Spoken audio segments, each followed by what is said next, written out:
to the Fantasy Footballers Podcast with your hosts, Andy Holloway, Jason Moore, and Mike Wright. Hey, everybody. It is Tuesday, February 9th. Start the off season. Officially, we are not dabbing. Did you see the Broncos dabbing? We are doing the twist. Hit him with the twist. I saw Von Miller doing some dabbing. Well, he had every right to do some dabbing. He was, I guess this is our first opportunity to reflect on Super Bowl Sunday. This show is going to be, we'll talk a little bit about the Super Bowl, but it'll be mostly a free agent preview. We'll let you know, fantasy-wise, which guys are out there, kind of what information we have and where we think they might be headed, or more so just kind of whether we think they're going to stay around or they're going to go find a new home. And we've got some mailbag on the show. And so it's going to be a good one. Yeah. You can follow us on Twitter at the FFBallers. You can follow us on YouTube. We've got the show after the show made its debut last week. Yeah, great success. It's doing well on there. There's some nice fanfare. We appreciate that. So basically, if you don't know what the show after the show is, it is the show after the show. We leave the camera running for another 10 minutes, talk about whatever. Sometimes it's football, sometimes it's something else, and we throw that on YouTube. So you can go over to our YouTube channel and subscribe, and you will get the show after the show. Some nice exclusive content. We had some comments on that we should rename the show the After Show Show for acronym's sake. For acronym's sake. Since it comes at the you could say at the tail butt end of the show. The tail end. Yeah. That's a butt joke. It's a butt joke. You can find us on the Fantasy Sports Network and obviously on iTunes and on Android devices. You can follow the website. We're making lots of changes. I want everyone in the world to know, everyone in the whole world, that Tell your we friends. have plans for that. Our website's going to get better and better. And what I mean by that is the rankings and the tools that we have available to you. We're improving all of those throughout the offseason. They will contain all of our draft rankings, and we'll be updating those, lots of mock drafts this offseason, and everything that's going on, we'll keep it updated on the website, thefantasyfootballers.com. We're doing work this offseason. We are. We're doing work. So I guess the kind of quick question starter for us today, really not super fantasy-oriented, or oriented, depending on your choice of words. What are your favorite moments or stats from the Super Bowl? What kind of stood out to you? I tweeted yesterday after the Super Bowl that all of you QB shamers out there that want to tear down old man Manning, Peyton Manning, don't do it, is what I say. And then Jason found a very interesting stat. Yeah, saw this on Twitter that John Elway, when he won the Super Bowl in 1998, he was 12 of 22 for 123, 0 touchdowns, and 1 interception, which is almost identical to Peyton Manning's winning the Super Bowl yesterday. 13 of 23, 141, 0 touchdowns, 1 interception. And, I believe that was the same way Big Ben won one. And Big Ben might have been worse. Yeah, defense wins in the Super Bowl. Von Miller was amazing. That whole defense was amazing. I would say that would be, my most surprising thing, like looking back now that it's over, the thing that stuck out to me was that pass rush. The Broncos pass rush was legendary. I tweeted out that I thought it was one of the best pass rushes of all time, and I think some very upset Carolina Panther fans said, no, we don't have any receivers, #unfollowed, and unfollowed me on Twitter. And then I was like, wow. Yeah. That's a strong reaction. That was like Cam walking out of the media day. So you don't have any wide receivers. What was the excuse for Ben Roethlisberger and the Steelers putting up 16 points, or Tom Brady and the healthy Pats putting up 18 points, and Cam Newton putting up 10 points? This defense is one of the best of all time. They were devastating. Yeah, devastating. I would say that it's very safe. I know it can be hyperbolic right after the Super Bowl to try to, of course we have to, because we're the ESPN generation, we have to put everything in historical context immediately and make a list.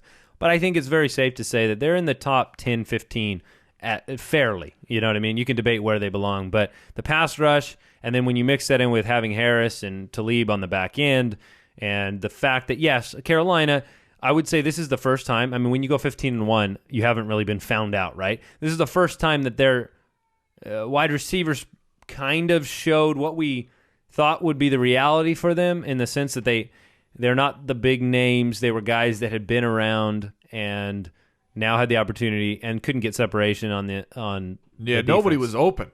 No, that was the problem. And obviously their strategy was great, where you have Olsen and you cover him up well, and you put Cam in a position where he, I've never seen him run the way he had to run last night, which was like two-step drop, and I got to take off. It wasn't improv. It wasn't end of play improv running. It was like, I got to get out of this pocket that's breaking down. And unfortunately, it looked like he never smiled the whole game. He never had a moment where he didn't seem flustered, because Von Miller came around the edge and stole the ball out of his arms. And from that point on, it was backtracking. I mean, at one point in the game, we saw it was 16-10, and I'm like, man, this is a close game. But it kind of didn't feel that way. Yeah, that's how I felt. Like the whole game, where I actually felt like Carolina was closer. And I know you're probably saying from the perspective, you felt like Denver was dominating the game. To me, it felt like just a couple things didn't go Carolina's way. I was talking to Jason before the show about the reviewed catch. What were your thoughts on that? When I saw the replay, I instantly guaranteed that it would be upheld as a catch. And overturned or upheld as a drop? No, overturned and made a catch. But Yes. then the reality was, when I saw it on replay and part of the tip of the ball hit the ground, even though he had possession, when Cotchery rolled over, you could see that if it had been ruled a catch on the field, it would not have been overturned. And if it had been ruled not a catch, it was going to stay that way. So I thought it was a catch. I thought it was undoubtedly a catch. I thought there was... As did no Sims way. And, of course, Mike Carey, who can't get it right even in the Super Bowl. He's the worst. As soon as Mike Carey said it was a catch, you knew it was over. That's what... Uh-oh. Trouble. They're going to overcall this. And then, of course, a play or two later was the Von Miller strip sack into a touchdown. So that was a very pivotal moment. I still feel like Carolina likely loses the game if that series of events changes, but that was definitely a big part of the turning the game around. Nobody's going to say in Carolina that this is a good thing, but long term, this could be good for Cam. It's a young team that's got pieces in place to be back. So they should be better. Yeah, they're one of the teams that should be better next year. I saw some early Vegas lines on Super Bowl favorites. And Seattle was the number one at 8-1 to get to the Super Bowl. Yeah, Carolina, I believe, was tied with them. But yeah, it was an interesting game. I don't disagree with you, Mike. It wasn't me saying it's a blowout. It was more me saying the feeling of the game.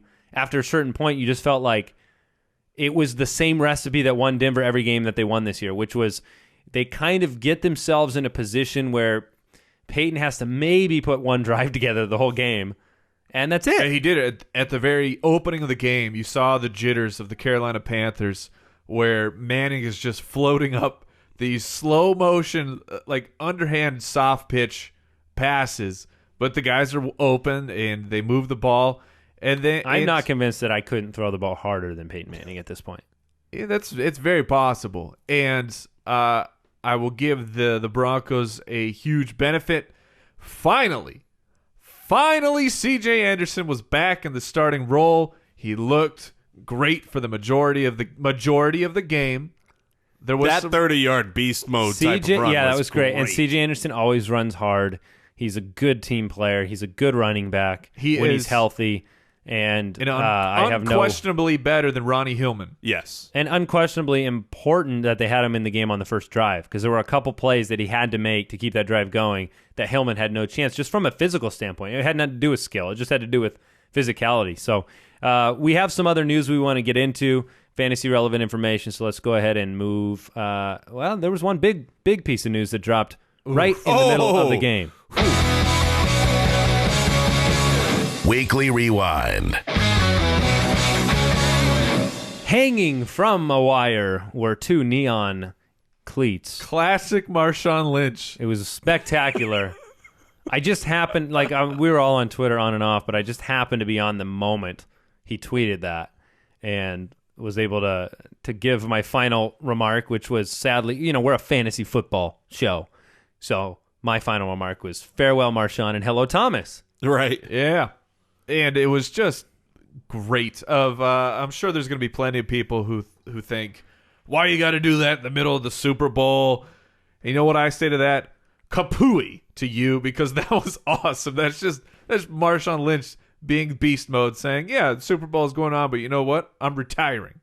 I feel like Marshawn Lynch welcomed everybody to his career when he was driving that cart for California on the field, just kind of, sitting back, people freaking out. He's driving it around, and then he says farewell in the middle of the Super Bowl. He will be missed. And he goes out on his own timing. Not according to Vegas. Vegas is the team will move on. They're going to be fine. Lynch, that's true. I can't think of a running back right now that I enjoyed watching as much as I loved watching Lynch when he would go full beast mode.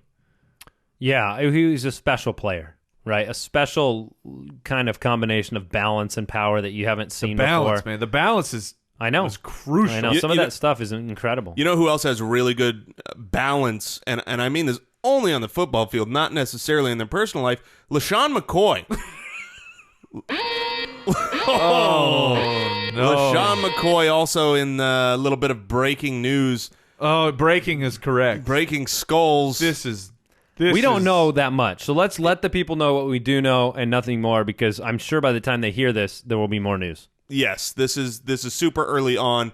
LeSean McCoy is under investigation right now for an assault on police officers. Off duty. Inside a nightclub. Inside a nightclub at 2:45 in the morning. When only good things happen. When only good things happen. For NFL players. So there was a scuffle, and the report is that two undercover police officers were sent off duty, not undercover. Oh, that's right. Yes. Off duty. I just made it like way heightened there. Yeah. Two off-duty police officers were sent to the hospital, skull fracture and stitches and broken ribs. Multiple NFL players are said to be involved. I am not a professional lawyer. Really? He's a semi-pro lawyer. I'm pretty good with bird law. AAA. But so this is a question for the Foot Clan. Perhaps someone knows, and maybe it's state by state.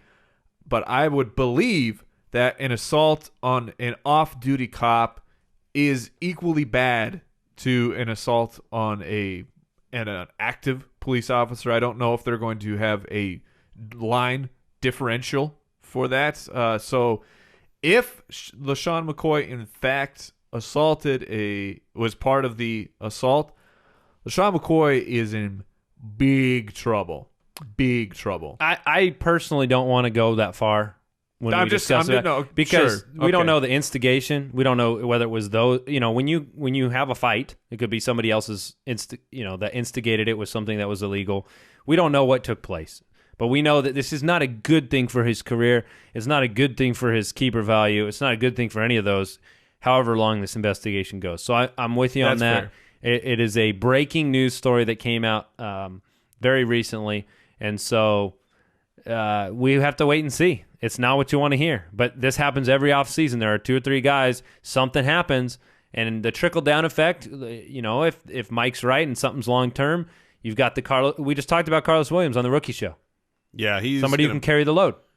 If you're in a keeper league and you have LeSean McCoy, I hope you have Carlos Williams. You know what I was doing? I used to do at 2:45 in the morning. I'd be playing like Taco Bell. I'm either at Taco Bell or I'm playing Xbox or something. I mean, you ever thought about just sleeping at that point? Of my days back in the day when I was actually awake at 2:45 in the morning, I can't really make it that late anymore. Just pointing out that, like, man, I don't even know what that life is like. Well, I just don't know. You can call Shady and ask. What else is going on?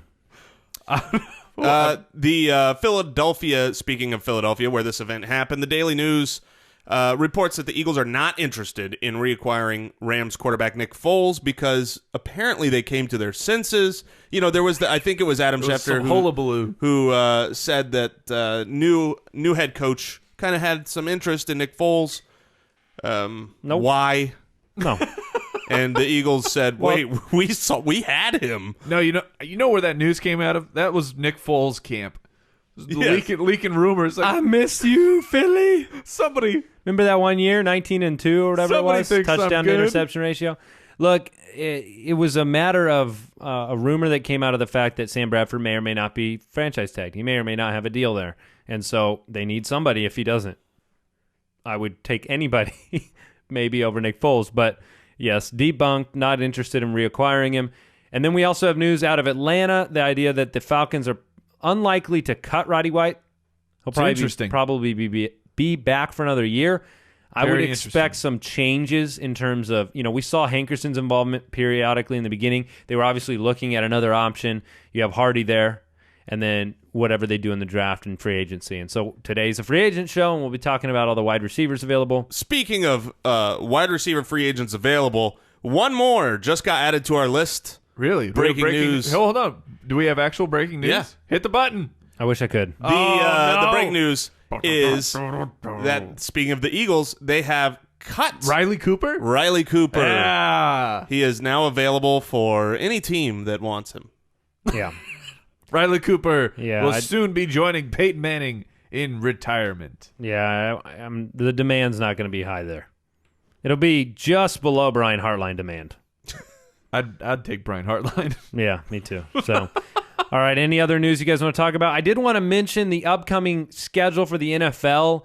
We talk about how many things happen in the offseason, and we're not lying to you. The Combine is this month. 2 weeks away. That's So- nuts. We are officially in 2016 mode. Yes, that's allowed the first show after the Super Bowl because the NFL is an ongoing event, as are many of your leagues. We've also got free agent negotiations open up in March, very early part of March. The free agency opens on the 9th officially, and then you have the NFL draft that comes in April. And by the time that's going on, we're gonna have a lot of keeper deadlines for leagues. People will be in the swing of things. We'll have mock drafts going crazy. It's going to be a lot of fun. And we're going to see all of these free agents we're about to preview and how they shake out and how that affects a lot of the existing rosters today and then guys in the draft and where they go forward. So you guys ready to start talking free agents? Yes, sir. Wait. Yes. You're not ready? Oh, you always take a couple seconds. I got to prepare my mind. Quarterbacks. I got to be ready for this Quarterbacks. for this potential Osweiler Case Keenum fallout. Yeah, we'll get to that. I'm getting ahead of myself. Let's start with Sam Bradford, 28 years old, free agent. We just alluded to the situation there in Philadelphia. What do you guys actually believe about Sam Bradford? Because this was a guy who was esteemed for his accuracy and was disparaged for his injury-prone nature. Yes. Now you had a little bit of an issue or a change on both sides of those things, but is he the guy to own in the free agent class? I think we'd all say probably Cousins is the guy to own over Bradford in the free agent market. I don't know that I would rather have Cousins over Bradford. I would think Bradford is the guy to own. He was coming still off of a knee injury, and while you saw Carson Palmer come back and play well right away, that's not always the case. So for me, Sam Bradford is the cream of the crop when it comes to free agent quarterbacks. He's also got the pedigree and the background that will make you can have a little bit more trust in Bradford than Cousins just from looking backwards. Either way, whoever you like, he's going to get paid. Is that confusing to you? No, Yeah. I mean, it's not confusing to the point that 5 years. Sam Bradford was the number one overall pick, but I mean, 5 years ago was a very, very long time, and Kirk Cousins was the most accurate quarterback in the NFL this year.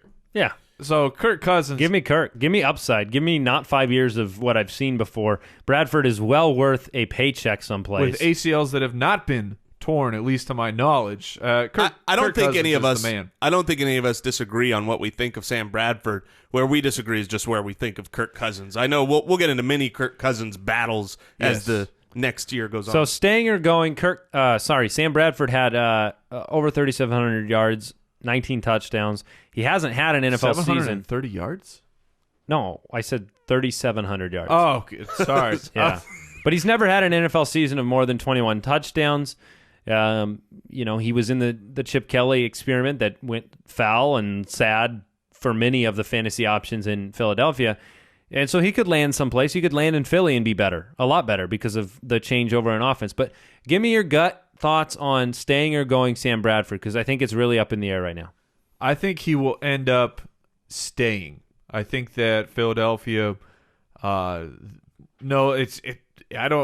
Sanchez. You're like, are we going to go ahead with Mark Sanchez, or are we going to try Sam Bradford out? His contract, I would imagine, it'll be like a Kaepernick style. I don't know if he'll get as well. Much They could as just him. Franchise him too. Yeah, for 1 year, another year trial for him would be a lot of money for Sam Bradford. Yeah, you're talking top five of quarterbacks. That would be a lot of money, but it wouldn't hurt you long term, which could be the better play. I think he's back for the Eagles as well. You don't usually see even just top half quarterbacks ever hit free agency. That would be a lot of money and go anywhere. So I think Sam Bradford will be back. They don't have any other good option there. All right, another guy that should be back is Kirk Cousins. Yes. I don't see any reason to project him elsewhere. They're going to keep him in Washington. He's been the guy that's Gruden's been championing Kirk Cousins since the beginning and just enduring the RG3 stuff that was taking place there. They're already opening contract talks with Kirk Cousins. He had over 4,100 yards. He had 29 touchdowns last year, and he was very impressive to me. He's still somebody who doesn't put it together week after week after week from a just it seems like the mind-body production standpoint. But sometimes he just gets a little confused, and sometimes he'll take a knee when he should be spiking the ball. I mean, those kinds of things. But he's 27, and he showed a lot of what he can do. He ran the ball well. There's some upside there in Washington. Now, I think we all expect Dallas to bounce back in that division, but there's no reason Washington can't compete as long as they put the right pieces around Cousins, and as long as what I think Mike and I project, and maybe Jason doesn't, that he maintains a good level of production. Yeah, I agree. I agree that I do not agree that Kirk Cousins is going to be a very good option. No, he's a big Bradford guy. He is Sammy Biscuit's best friend. You give me 21 touchdowns and 3 ACL surgeries. You give me Kirk Cousins against an inferior opponent at home, and I want him every single time. I'm going to take him over anyone. But other than that situation, that's a strong statement. If he's on the road, or if he's facing a really great defense at home, I'm just not buying it yet. I think that he had the perfect schedule this last year, and you saw the difference between home and road. And next year, I don't think the picture is going to be as bright. But we'll get into that more as the offseason comes and we do more research. This is just talking free agents and where they're going to go. I think Kirk Cousins is clearly going to stay. Ryan Fitzpatrick is 33. He's a guy who almost sniffed the postseason, but never has made it. Oh, he did. No, he definitely got he nice did sniff. waft. I'm sorry, he almost made the postseason. Yeah. He got a waft of it. They collapsed in that last game. It was really disappointing for Jets fans and us as well, because we were really hoping the Jets made it. We liked their opportunity in the playoffs. They were a well-rounded team, but didn't get it done.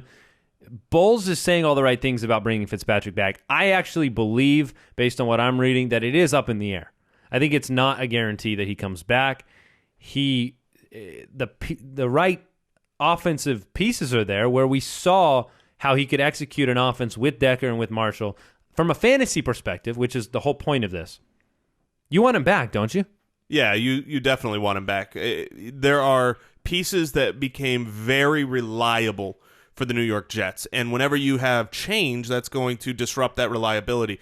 Everyone next year wants to be able to rely on Brandon Marshall, rely on Eric Decker, and if Geno Smith is back there, you're not going to be able to do that. So from a fantasy perspective, you want him back. I also believe, but Bowles says that he wants him back, and it's a higher priority. He also has said if he comes back, he is coming back to be the starter of as course, the starter. You're not going to pay him money to sit. To and compete. Yeah. you on the flip side, you have Fitzpatrick saying that he hopes he comes back, that's where he wants to be. So everything lines up. The real issue here is money. The Jets have one of the most difficult cap situations because they made huge splashes in free agency on the defensive side of the ball this last year. So we just got to see if the money works out. again for the third time in a row, and this is common for quarterbacks, I think he's going to be back. You don't see top half quarterbacks hit the free agent market and sign with other teams on a regular basis. Yep. Not when they're so close. You're right about that. Brock Osweiler is also a free agent. Denver is in. We're going to talk about them a lot because you've got Peyton Manning's situation. Will he retire? Will he not? C.J. Anderson, Ronnie Hillman, some other pieces on that team. So what do we think about Brock Osweiler? I mean, if Peyton retired and he was the quarterback of Denver, he has relevance as a streaming quarterback next year. Sure. Otherwise, I don't see him landing someplace and getting handed the keys to an offense. He hasn't done enough in the NFL to warrant that. I would think there are the Chase Daniels of the world that would be just as viable given a competition type of opportunity on another team. Yeah, but he at least has some resume. Osweiler beat the Patriots. He played adequately. I mean, he definitely things went stagnant there towards the end, which is why they made the switch back to Manning. But I think Osweiler, of anybody we've talked about, is by far the most interesting situation.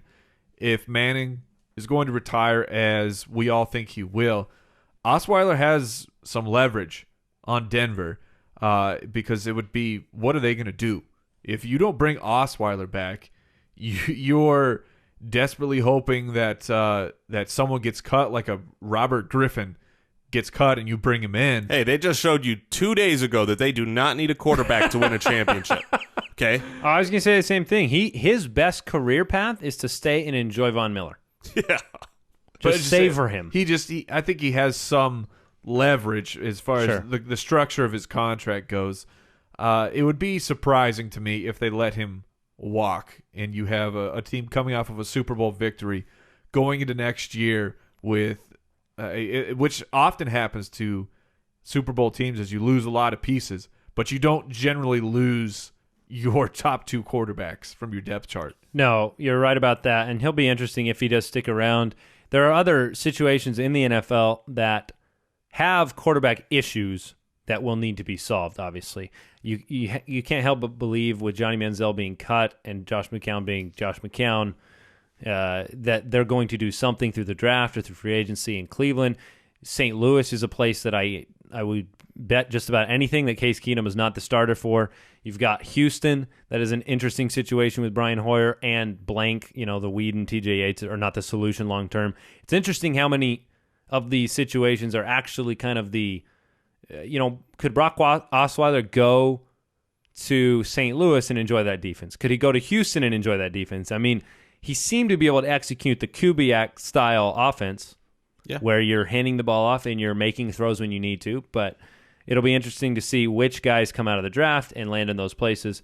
And so we just want to mention his name as well. So let's move on to running backs. Running backs. All right. Matt Forte. Yeah. He's the biggest name in the whole free agent kit and caboodle. We've said this many times. Oh, go ahead. Where is he going to go?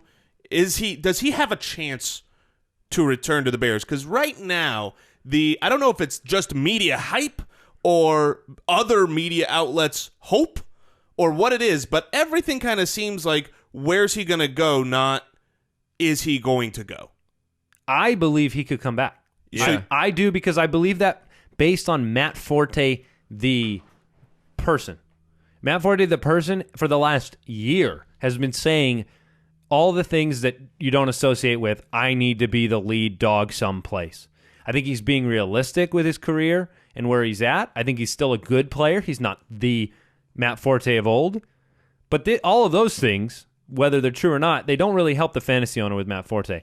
Because what we've said before on this show, and the reality is it's more often than not when these guys leave in these situations at this age, it's not like you see an uptick. We'd love to see him land in New England and then start going, what can he do with Tom Brady? Well, they still got Deion Lewis. They still got he'd be in a platoon. He'd be used in a platoon there. I thought about this in a serious fashion just a couple days ago, and I'm gonna put it out there. If Matt Forte goes to the Patriots, he is an absolute top 10 back. No way. 100%, and I will water bet that. Oh my god! You're saying no because of I'm saying because Matt Forte is older, and one, I just don't see that. If he went to New England on a monster contract that makes no sense, then I'll agree with you. It wouldn't be. It would be on a cheap. Yeah. And so he can't. And so he's a piece. New England uses pieces to win.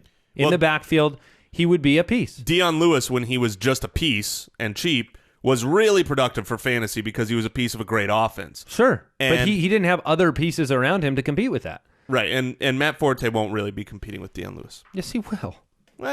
And we'll see. This is obviously beyond speculation.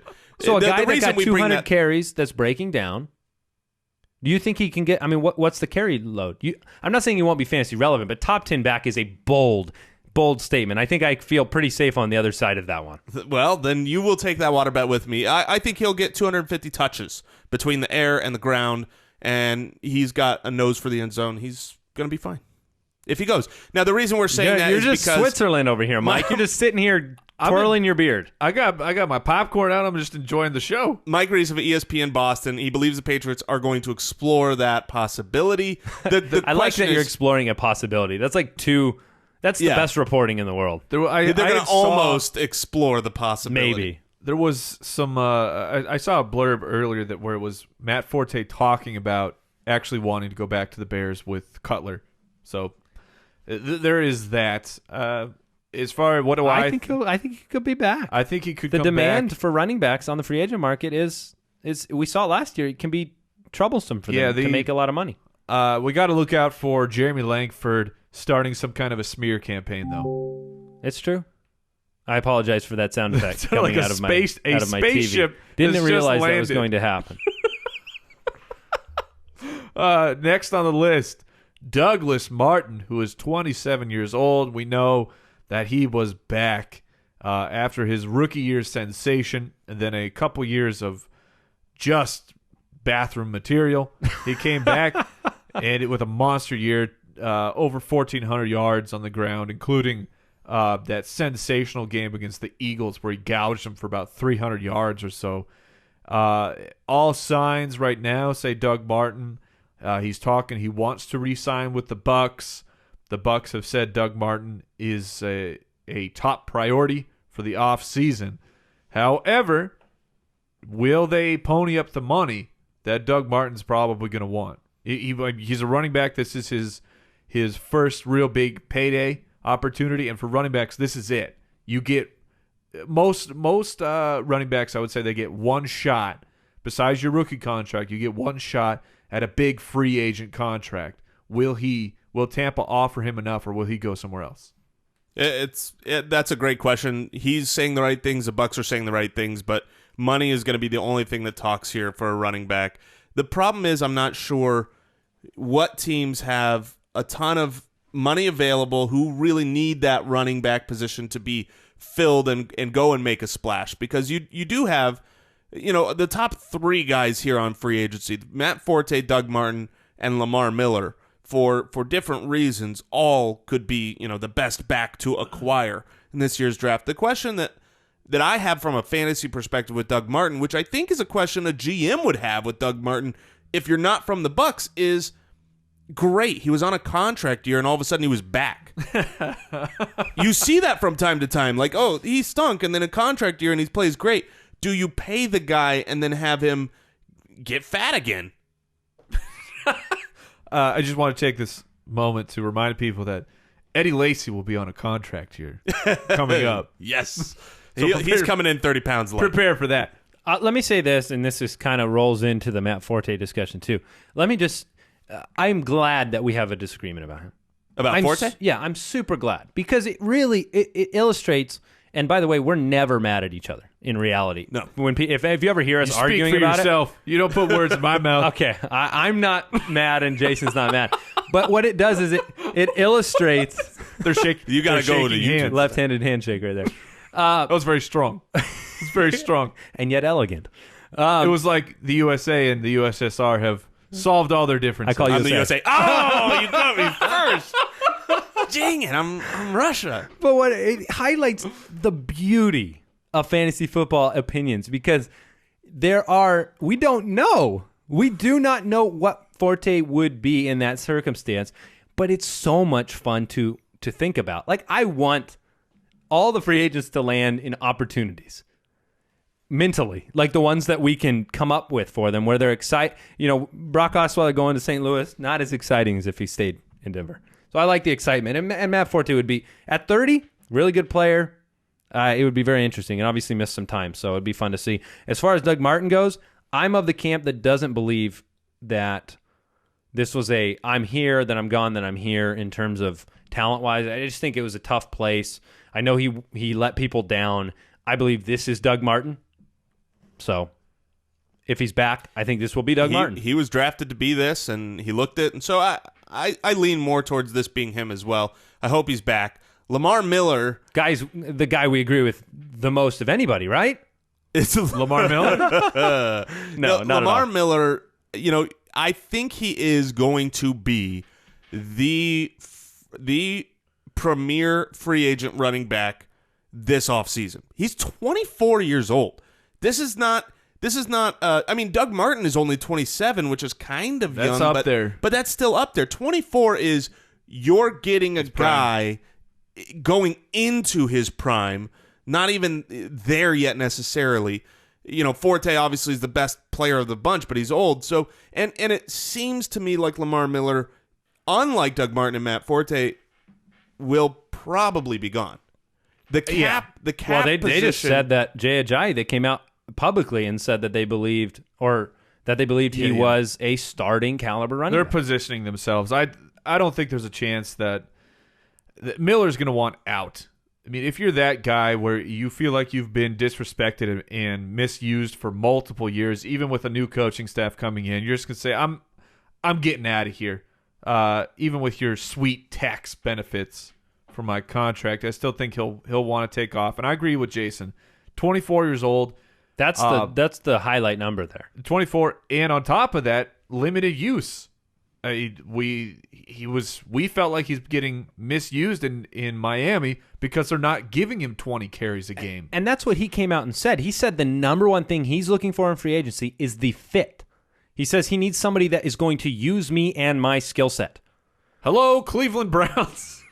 Yeah, I guess we'll see. There's the talk of Dallas. There's the talk of some other destinations for him.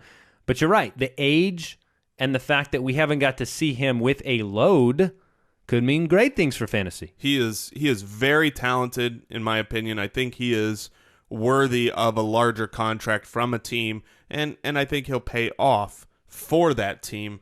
I'm really excited to see where he lands, and I'm excited for him to leave for Jay Ajayi as well.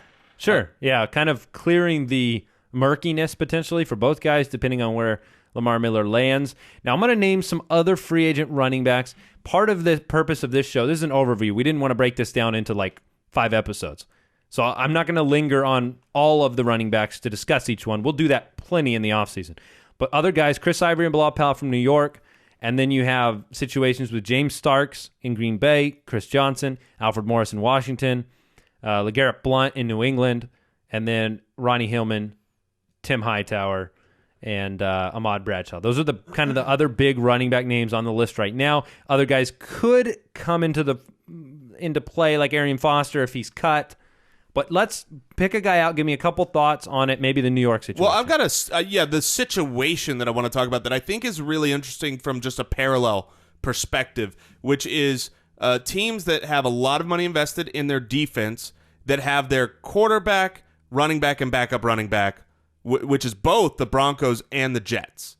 Both of those with Chris Ivory and Bilal Powell being very interesting free agents, and Ronnie Hillman and C.J. Anderson. It's going to be very interesting to see what happens here. And I don't see where you can bring back you can't put a lot of that money into the running back position. You just can't. Both of these teams are a little cash strapped right now. So for me, I'm interested to see what happens in those two situations. I expect Chris Ivory to be out, Bilal Powell to be in as for a the piece, Jets. though, right? Yes. Not as a somebody guy. else has to come in there and be the primary ball carrier. Mm-hmm. Which the New York situation is very interesting to me because I agree. I think Ivory, I believe he'll be moving on, and that's kind of what the ESPN rumors and everything have been relaying But Powell was so good down the stretch. Pass catching, man. And is a very versatile back. It's I don't see how you can't bring him back. And you won't have to pay him a bunch of money either. All right, before we talk about some wide receivers, the big names, and some other guys on the list, I'm going to give you guys quick-hitting questions real fast on some of these running backs in the fantasy context here. So Chris Johnson, if he's back with Arizona, what's his fantasy relevance? Is it there? He's a backup. Alfred Morris is only 27. He's had a lot of tread on the tires. If he lands someplace else, could he surprise us with his fantasy relevance? Like he is a guy that going to the Jets, you combine Alfred Morris and Bilal Powell, and you have a similar situation. He would have value to me. Yeah, Okay. anywhere else, I was going to say mostly no. All right, LeGarrette Blount's 29, but if he's in the right situation, which is on the goal line in New England, is LeGarrette Blount the same as he was this past year in your mind? Same or worse, which isn't that great. Same or worse. Same or worse. All right. Ronnie Hillman's 24 years old. Mike and you despise him. However, 4.2 a carry on the year. Young, has a skill set, right? He's not the between the tackle guy. He's not C.J. Anderson. He doesn't have the balance or the size or the strength or the skill. But he's lacking really all of the aspects that I look for in an NFL running back. what's funny is I can step back and go, you know what? Ronnie Hillman was the starting running back for the majority of the year on the world champion Denver Broncos. There you go. And so And not in the Super Bowl. Ronnie Hillman, When does it really he come mattered. back to Denver? And if he does, do you still despise him? Yep and yep. Okay. Tim Hightower, does he have a role next year with Ingram back? Oh, I hope so. Well, I don't think he'll have a major role, but I hope he takes over that Kyrie Robinson role, which was used enough to be fantasy relevant when Kyrie was there. So I'm really hoping they bring Tim Hightower. They're interesting because Kyrie is a restricted free agent. Travaris Cadet is gone. Is he? Yeah, He's a free agent, yeah. Okay, what I'm saying, he was on the team, and so Yeah. these are guys that could come back. They really need to clarify that situation before we have any idea what's going on. But it could be the Ingram and Hightower show. They've always wanted a guy like Ingram or Robinson, Ivory in the past, that can come in and just take over if they need to. So I agree with you guys. Wide receivers. All right, this is called three names and some more guys. That's what I'm calling the wide receivers. All right. Because I want to spend most of our time talking about three guys. There's a fourth name on here that I'm pretty sure you're leaving out of your big three. Okay. James Jones? Nope. Okay. Yeah, I'm at a loss too. I'm like, I see who the three are. All right, well, we'll get to him. If it's Rubes, I'm going to laugh at you. It's definitely Rueben Randle. Yes. There's three guys that are okay, no, that's fair. That's fine. Because Rubes, you're right. He's 24 years old. He's going to get paid. Alshon Jeffery, Travis Benjamin, Marvin Jones, and Rueben Randle. Rueben Randle. I like Rashad Matthews more than Rueben Randle. Just so you know. Rueben Randle. All right. 8 Alshon Jeffery, touchdowns. staying or going? What do we know, people? There's a lot of owners of dynasty teams, keeper leagues. Oh, what's going to happen to my Alshon? Staying. I hope he's staying. I think he's going to stay. All the reports are that it's probable he's going to stay. He's likely to return to Chicago where he needs to be. He's the number one guy. They don't know what they have in Kevin White yet. So, yeah, Alshon Jeffery is back, and you want him paired up with Jay Cuddy. From what I understand, he has said that of all the places he wants to be injured for the majority of the season, Chicago's really where he enjoys it the most. The hospitals, the rehab centers. Alshon was just trying to prove how good he was. That he's like, dude, I don't even need to do good on my contract year. Just watch. I'm gonna be injured half the year, and I'm still gonna get strategy. But 9 games, 54 for 807 and 4, proving when he plays, he's a monster. Good grief. That's a monster line. Yeah, that is it a is. monster line. Especially if he was handicapped in some of those games, which he probably was. Yeah, he was. I mean, He was very hobbled after some of those weeks when he came back. He was barely in that game. when he runs off the sideline, Fox goes, "How many of your various muscles are hurting?" You know, it's a quiz. Is it 2, 3, 4? He's always got a soft tissue issue. It seems like a soft tissue issue. He's got a tissue issue. He's got a tissue issue. All right, but Alshon Jeffery's a hyper talented player, a really good player, and he has a built-in rapport with the quarterback. Yeah. If he lands somewhere else, we don't know what that is. Sure, it'd be great to land with Tom Brady, but and he's 25. He's still, I mean, you know, he's not Jordy Nelson age. He is doing good. poor Jordy Nelson. on the age front. It's just funny to have his name associated with the age. The old Jordy Nelson aged players. Well, Des Bryant, you consider still like, young. Yeah, young, and Certainly. he's 27. He's Yes. got 2 extra years. So Yeah, another young guy. So Alshon, we won't talk a lot about him because we think he'll stay there. You have to franchise. And if he's franchised or stays there, we project him forward as a top 12 guy. Absolutely. top 5. So Travis. Whoa! It's No, that's fair. burn it down. I think that's fair. If he plays 16. okay, there's some big names out there. Well, yeah, we'll see. Yeah, I was about to ask you who you're putting him in front of, but Man, Jason is scorching today. The takes. it's like, yeah. He said the Super Bowl is over, and that only brings fuel to my takes. Yeah, Sam Bradford. I have no take Sammy on Biscuit. Sam Bradford other than he's Jason going back to the Eagles. is the red log from Back to the Future. His ideal team is Matt Forte and Sam Bradford. Just put them together. And all right, watch so out. Travis Benjamin is a guy that I've really come around on as an actual viable, real, potential 1B type of guy. that I was know, quite a I know. roller coaster of He's your Golden opinion. Tate. He's Golden Tate to me, where I don't believe Golden Tate can run. I know we disagree a little bit. I don't think Golden Tate's a 1.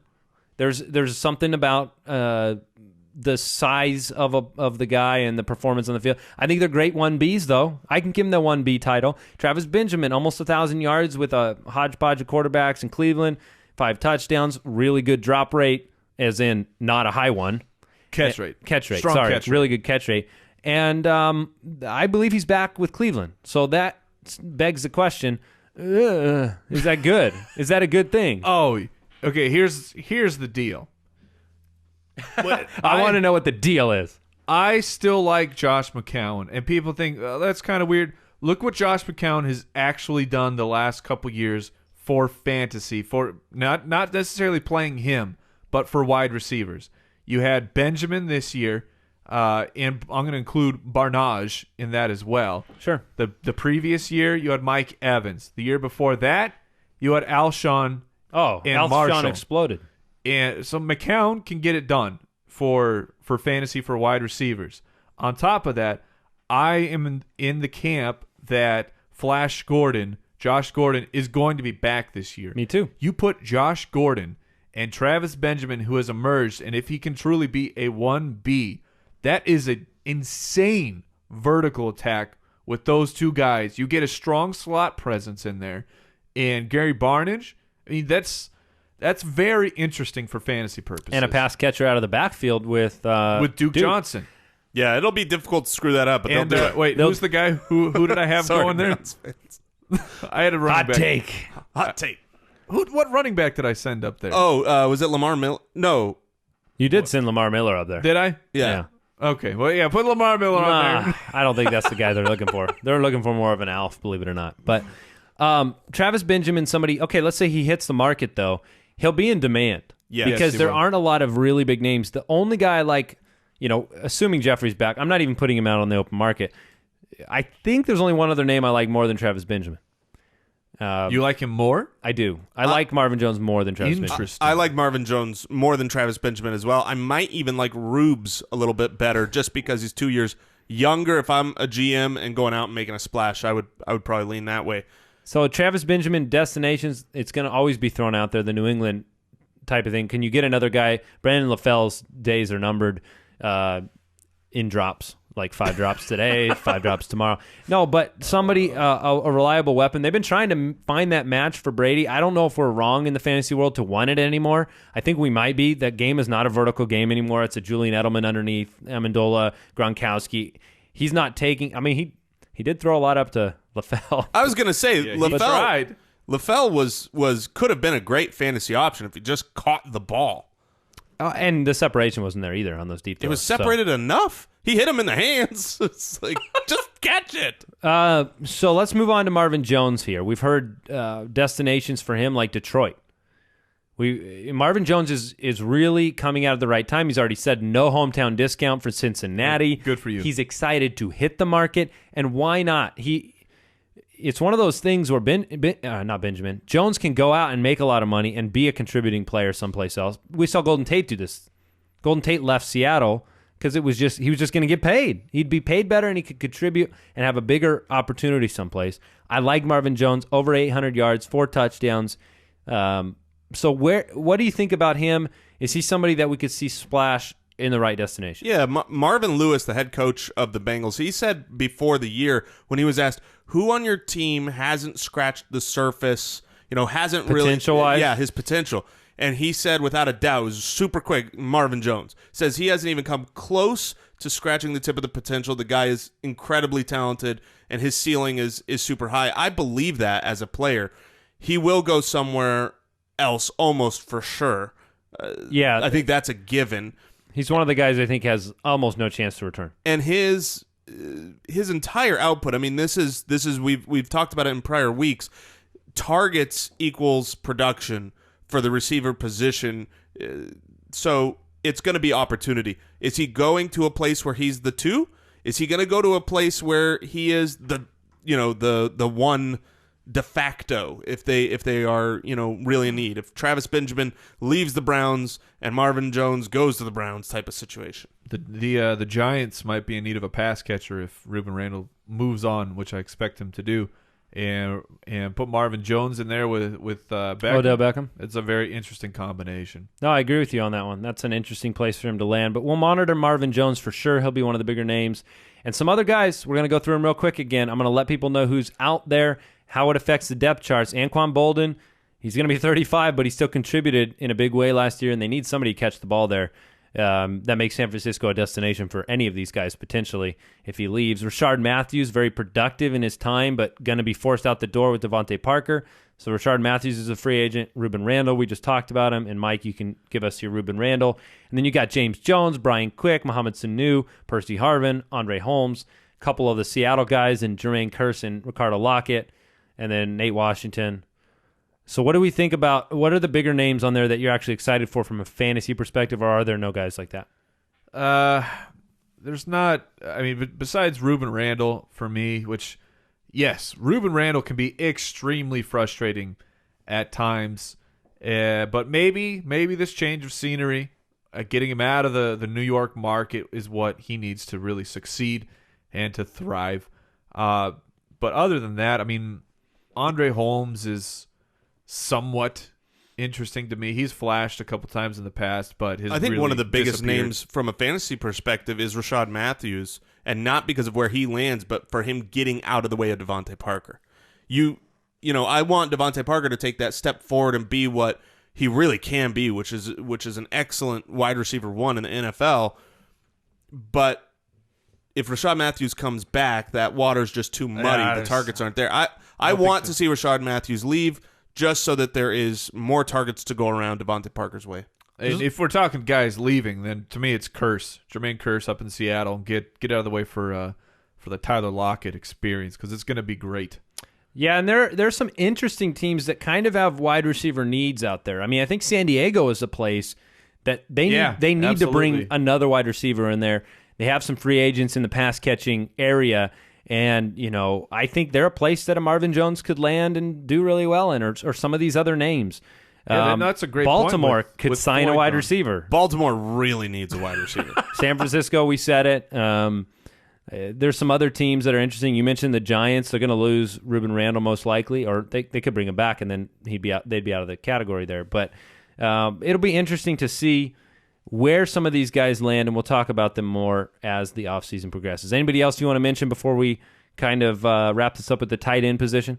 No, I think that's the big ones. No, I think that Dwayne Bowe might become available. Woo! He might get cut. Well, who will champion him? Mike. Yeah. That one didn't work out very well. No, it did not. Tight ends. All right. Very aggressive tight end call there. Well, if NFL.com is up, a video is going to be playing on your screen. There's just no way about it. A few tabs deep. But we've got tight ends. Buried in my tabs. Speaking of San Diego, I think that's where some of the biggest tight end question marks are, and they need pass catchers. You've got Antonio Gates, old man Gates, coming into his 64th year of life. He's 35 years old. He's actually been on the Chargers for 60 of those 65 years. It's really impressive. Ladarius Green will be out the door. You think? Yes. I think not. Okay. That's the situation. 35-year-old Antonio Gates, 26-year-old Ladarius Green, both free agents.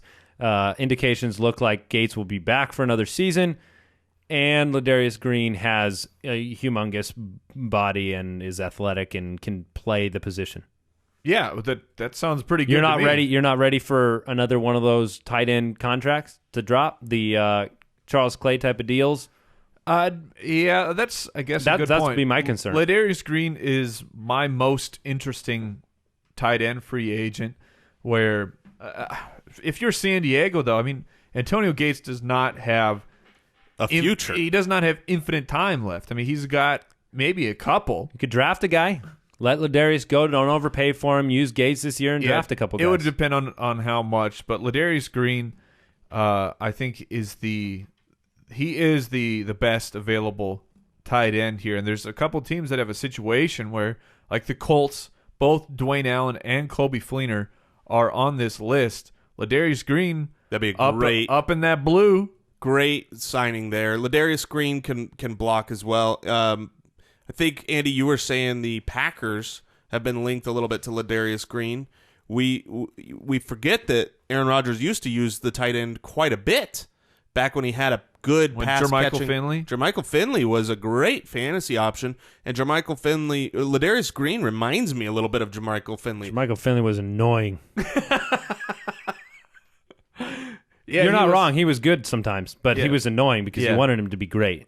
He was always on the precipice of a breakout. So they got like $27 million in cap space in San Diego. The logical, smart thing for a 4-12 team to do would be to sign Green and let Gates go and rebuild. Yeah, you really should. So we'll have to see if he can if he stays there, he could be a big weapon. I don't think there's a better situation than him staying there and being their tight end, because then you've got the rapport with Rivers. Do you think that Gates would even play if San Diego says, "Hey, we're going to move on, Antonio"? You think Gates retires? No. Yes, absolutely. Yeah, he's done. He would retire. I mean, he's certainly not the same player, but he's still valuable. He still showed that he could do things on the field, but from a fantasy perspective, he's outside of our upper echelon by far. Right. So the Colts guys I was talking about, Dwayne Allen, Coby Fleener. The rumors are the Coby Fleener will be back. But I can't imagine a situation where they're going to pay both of these guys, and they got to pick. And it would seem right now that they're going to pick Coby Fleener. There will be a market for Dwayne Allen, but Coby Fleener, if he comes back and he's kind of the only tight end of note, he becomes a very interesting tight end one prospect moving on till next year. Yeah, I like him more if Dwayne Allen's gone, for sure. Other than that, I don't think that there's any other. I mean, you got Vernon Davis. He's too old to really make a splash or run. You've got Ben Watson, who, although is older, had a great year. I hope he re-signs with the Saints just because of the rapport that he has there. But he's 35, not getting any younger, not going to command any contract from anyone. Mercedes Lewis, I'm just not excited about any of these tight ends. I don't think any of them are going to be fantasy relevant next year. I don't think them leaving makes anyone else fantasy relevant. The only possibility is maybe if Ben Watson leaves. I think that hurts Drew Brees a little bit if they don't replace him. I don't think Josh Hill can replace Ben Watson. No, they're a good destination for one of these other free agent tight ends. Yeah, I guess if Ben Watson were to leave and they were to bring someone else in, the problem is the Saints they're one of those top 5 worst cap situation teams, so they're not going to go make a splash and get Ladarius Green. Yeah, they could be in the situation of drafting a guy and then we're wondering. The new Zach Miller up in Chicago, who kind of exploded onto the scene, had a couple good games there. The word is he wants $5 million. 5 large. Got to do it now. There's no better time than now. So he may be pricing himself out of the NFL, and he might settle in that case. It'll be interesting in Chicago. Does the Black Unicorn, Martellus Bennett, does he come back then if Zach Miller prices himself out? I feel like the ship has sailed on him, but what Jason looked we like had a very strong physical reaction from Jason. I'm realizing a free agent who's not a free agent yet that I think is going to be one of the bigger, splashier guys. I have no doubt we will disagree on this guy as well, but that's RG3. Is worth a mention. I think absolutely worth a mention. I believe that if he goes to a different destination, he can be a valuable fantasy quarterback. For a couple weeks.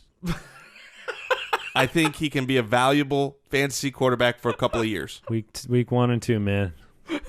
In Cleveland, What week 1 we and 2. saw from the Washington Redskins with my own eyeballs, I don't know how to describe it. I don't know how to I can. justify Playoff it. team when they started a different quarterback. How to Go on. justify it. But when you watch in that preseason, the offensive line, when RG3 was behind them, they were complete matadors. I've never seen anything like it in my life. Watching the preseason, he gets the ball and 3 guys are tackling him in a second. I can see why you like his potential. Kirk Cousins. No, I'm telling you, Kirk Cousins comes in and all of a sudden they protect him. I'm not talking about he's making better reads. I'm literally saying time from ball snap to defenders in the face. It was like nothing I've ever seen. You are clearly suggesting that the fix is in from Jay Gruden, that the stockings of the offensive linemen have been padded a little bit extra with some quiche.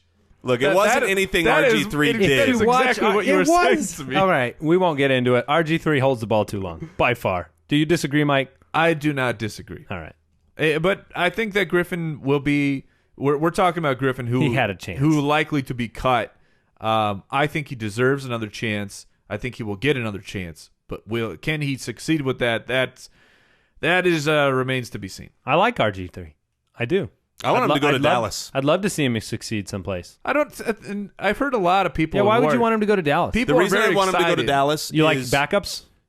Is one, I want him to go and be a backup, right? And not be thrust into a position too quickly. 2, I want him behind a really good offensive line.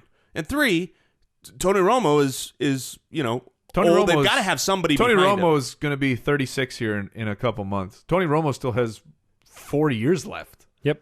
Well, and that's the mentality of Jerry Jones, too. He's also been made of peanut brittle this year, so his hopefully the collarbones- adamantium works. For this Collarbone next year. sounds delicious. They're surgically get him. What did Is there seriously peanut brittle in there? the guy from the Panthers, like his name is escaping me right now, who had his arm. Thomas Davis. Yeah, they're going to give him that Thomas Davis surgery, and he's going to be good to go. Mailbag. RG3. Jimmy. If you haven't seen the picture of Davis's arm, Tweet that. It's not look at it up after lunch. Yes. it's not for the faint of heart, but that guy, he went all in. Did you see him crying in the locker room? And like Ron Rivera was just holding him and he was just bawling his eyes out? Probably because his arm hurts like crap. It hurts so bad, Ron. Oh man, I've never seen stitches that large. It looked like they That's a Frankenstein. Yeah, they stitch. cut like It's temporary, his arm. is what it looks like. They didn't cut his arm with like a scalpel that does a nice thin incision. It was like a serrated bread knife. yes, they just were going to work with a spoon, just carving out A prison shank. Somebody fixed it at dinner that night. Yeah. But man, that is What a man. player. I shouldn't even mock that he was crying because of the pain, because that dude went out and played hard in the Super Bowl. Absolutely. That is a hero. Incredible. And that team was amazing this year. Yeah. Front to back. I mean, I wanted to see a close game. You saw it. And we saw a pretty good game. We just saw the equation that didn't work for the Cardinals didn't work for Carolina, which was turning the ball over. You can't do that and win. Well, they Yeah. have 4 of them, right? So In my prediction, I did not foresee that many turnovers happening. That Mike Tolbert fumble. ugh. What are you doing? That was his second fumble, by the way. We didn't even mention Yeah. the fact that they had Cameron Artis-Payne inactive like idiots. Yeah, I thought it was a bad move too, and it Just just saying. it almost looked catastrophic when Jay Stu limped off the field. Yeah, all right. So, all right, if you have a question for the show, it is easy to send it to us. Go to the website, thefantasyfootballers.com, click the little submit a question button, and send it into the show. We'll answer them pretty much on every episode. You can also call our voicemail hotline, 302-464-TFFB, anytime, and leave your voicemail question. Jimmy in Boston has a question, guys. Hey Jimmy, Hey, Jim. Hey, guys, I have a fun keeper league where I have the option of keeping a player 2 positions ahead of where they were drafted, so 2 rounds ahead. I'm trying to find out who I should keep for the best value next year and then the year after that. Forsett for a 12th round because he kept him for a 14th. Okay. David Johnson for a 13th. Or Rawls for the 14th. Those guys were both undrafted, therefore they apparently... They were both undrafted. Why are they in different rounds? Yeah, that is a little strange. But I am also interested in your thoughts about trading these players or picks for picks next year, knowing that you can keep them at their draft positions. Is he saying he can keep 2? So that would mean that David Johnson gets bumped up to a 13th, or somebody does because of the 14th? There you go. That is why. He can keep 2, so you wouldn't keep them both at the 14th because you don't have 2 14th rounders. Well, this got real easy. So, David Johnson and Thomas Rawls are your keepers. I thought we were deciding between David Johnson and Thomas Rawls, and I had my arguments all ready in my head, and then that's clearly the right move. You want to keep those 2 young studs who look like they are going to be dominant. As far as trading them, somebody might come with a really strong offer for them. Have to be strong, especially if what could be stronger? What could be much more strong than years and years of potential value in those 2 backs? There's your word, though. Potential. That's why. You just said potential. The value that you could get. If somebody came to you and they wanted to offer you the sun, moon, and stars for the potential of Thomas Rawls. Make me an example, then. Adrian Peterson and a pick? Yeah, I probably wouldn't do it.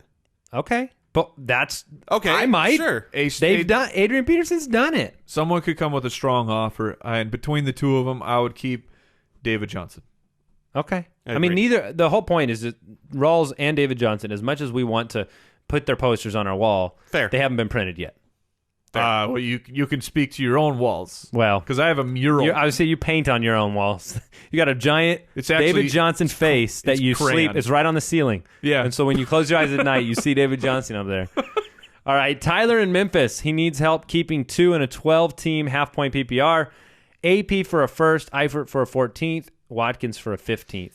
He also has the 7th pick, and if he doesn't keep AP, he'll be looking at Dez or McCoy in the first round. Maybe not McCoy anymore. We'll wait and see. Let's wait and see. All right, so what would you do in that situation? You got AP for a first. You got values with Eifert and Watkins. If it's me, I'm probably AP and Watkins. Watkins is automatic. I think I'm with you, Andy. I'm going to take AP over Eifert and roll with it from there. I'm going AP and Sammy Watkins. Yep, me too. I'm going with Watkins and Eifert. I'm going to leave my first round open. If I fall back and it's Dez, great. All right. Great. No running backs. You have no running backs till the second round. And I completely understand that. Okay. Which, if you're, I don't mind keeping Peterson in the first. It's just I want that open, and Peterson, maybe he'll be there for you to redraft him. Who knows? Doubt it, but doubt it. Because he said he's looking at Dez and McCoy. Well, that's right now. I mean, lots of things can change. Yeah, but essentially what you're saying is you'd rather have Dez and Eifert than AP. Because that's what that trade would be, right? You'd be trading or AP McCoy for Dez and... or McCoy. Yeah, that's fine. McCoy gets cleared. Everything's A-okay. Yeah, long way to go before we find... We better check TMZ right now. Patrick, because that's where we go for all our news. Patrick, it's funny because that story breaks, and I'm like, I bet they got some news on that. Yeah. They've got all the nightclubs covered, front to back. Patrick in Atlantia? Where is that? Is that under the sea? I think it is. Oh, man. He's found it. Whoa. All right, we get to keep 4 players with no round penalty. All right. We start 3 wide receivers and quarterbacks. I think he means, and quarterbacks get 6 points per passing TD. They don't start 3 quarterbacks. With Megatron retiring, I need help deciding on my 4th keeper. I'm keeping Rodgers, Julio, and Allen Robinson. All right. Should I keep Josh Gordon, Latavius Murray, or Carlos Hyde with my 4th keeper? It's a little early. When do you have to decide? Yeah, Josh Gordon is a great option as a keeper here if he is back. Obviously, you don't know that. Now, you've already got 2 wide receivers, so that would just give you a beast wide receiver core, but it would leave you empty on running backs in a 4-keeper league, meaning you are going to have slim pickings at running back. So I would probably lean Latavius Murray. I lean Josh Gordon. As do I. I'm pulling up Josh Gordon highlights right now just so I can start getting hyped. Whew. Boy, he was good. Yeah, I can hear him. I can hear him coming through. My bad. He was very good. So, all right, that does it for today's show. Make sure you stay tuned for the show after the show, which is on YouTube exclusively. So check that out. And thank you for listening. We'll be here all off season. We got more great stuff coming up soon. You guys have any parting words before we move on here? Yeah, go watch some Josh Gordon highlights. He's really good. He is a ridiculous human being. He is a very, very, very good wide receiver, and I hope that he gets it all together and we don't have any more drama, because everybody knows that Cleveland fans need a little bit of good news. Call right now. Mary J. Blige. No drama. Goodbye. Goodbye, everybody. Thank you for listening to another episode of the Fantasy Footballers Podcast. Join our fantasy football community on jointhefoot.com and follow us on Twitter @TheFFBallers.